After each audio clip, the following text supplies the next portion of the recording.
كيفكم حبايب قلبي؟ وهون كنا عصيانين بالزون، والزون مرة يدمج، يعني الوضع زربة حرفيا، ما تعرف شلون بدك تعيش. طلع الدمج، يعني الدمج مو طبيعي، ما اقدر يعني حتى اسوق خطوتين بالسيارة انزل. فهلا نويت انه خلاص بدي اهيل بالضمادات، عشت ما عشت ما بعرف. دخل لا ما هو البعيد بدي بعيد لاعبين وكذا. اقوياء يعرفوا لي هل اقدر اعيش او لا.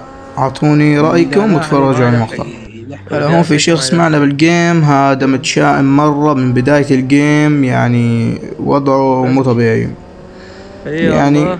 كان تقدر متشائم تلحق كتير، حتى يقول بوتات الخصم ويقول 100 يلحق قصة. واخبركم 30 ثانية ويفصل الجهاز، يعني اخبركم بس. فحطيته على الشحن وعم بلعب على الواقف هون بكل اللقطات اللي صارت. طبعا اللقطات اللي عم ساويها هون بالمقطع اللي نشرته قبل هذا الفيديو، روحوا شوفوه، فيديو شورت خفيف نظيف.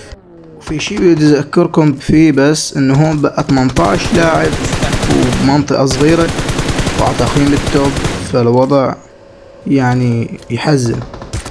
لا تنسونا من اللايك والاشتراك حبايب قلبي، وخليكم مع اللقطات بالمقطع اللي قبل هذا نزل.